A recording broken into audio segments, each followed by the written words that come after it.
మంచిర్యాల జిల్లా చెన్నూరు పట్టణంలో బీజేపీ ఆధ్వర్యంలో సభ్యత్వ నమోదు కార్యక్రమాన్ని జిల్లా ఇన్ఛార్జ్ ఎర్రవెల్లి రఘునాథ్ చేపట్టారు.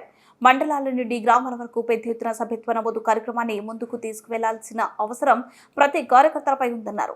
వచ్చే స్థానిక ఎన్నికల్లో బీజేపీ భారీ ఎత్తున విజయం పొందాలంటే ప్రతి ఒక్కరూ కష్టపడి పనిచేయాలన్నారు. సభ్యత్వ నమోదు పత్రాలను నాయకులు మరియు పట్టణ న్యాయవాదులు చేత అందించారు. ఈ కార్యక్రమానికి ముఖ్య అతిథిగా వచ్చిన జిల్లా ఇన్ఛార్జ్ రఘునాథ్ ఆధ్వర్యంలో పలువురు పార్టీలో చేరారు.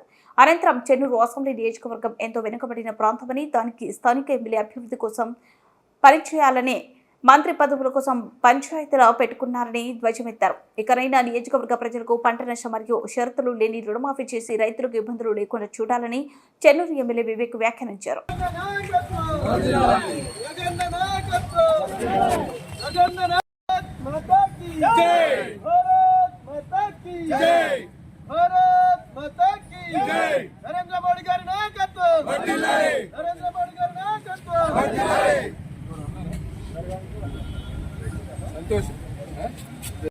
అన్న మా కోటపల్లి మండల అధ్యక్షుడు పాటలు చేస్తున్నట్టు ఏ మండల అధ్యక్షుడు మంత్రి రావయ్య ఎంపీపీ మన పాటలు చేస్తున్నా మేము చచ్చిపోయినాం. గ్లూకోజ్ లేదు, నీళ్ళు లేవు, గ్లూకోజ్ కూడా పెట్టిన లేచేటట్టు మంత్రి రావని అర్థనా మంత్రి రావని అర్థంగానే నేను చెప్పిన రావన్న నాకు ఫోన్ కల్పించింది. అన్నతో కలిసిండు, పెద్దలందరితో నాకు ఫోన్ కల్పించింది. నాకు కల్పిస్తే నేను చెప్పిన రావణ మమ్మల్ని హలా చేసిపోయిన నాయకుడు. అదే విధంగా కంకణం కట్టుకొని ప్రతి ఇంటింటికి పోయి సభ్యత్వ నమోదం చేయాలని ఈ అవకాశం ఇచ్చిన పెద్దలందరికీ కూడా ధన్యవాదాలు.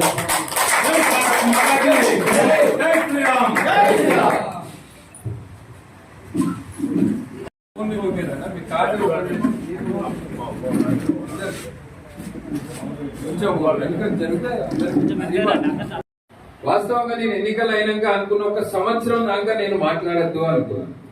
డిసెంబర్ నెల దాకా నేను అసలు కాంగ్రెస్ పార్టీ గురించి మాట్లాడద్దు అనుకున్నాను. కానీ ఇవాళ ఎట్లున్నదంటే నేను ఆ విఘ్నేశ్వరుణ్ణి ఒకటే కోరుతున్నాను, మా జిల్లాకి 2 లేదా 3 మంత్రి పదవులు ఏంటని నేను ఆ విఘ్నేశ్వరుని కోరుతున్నాను.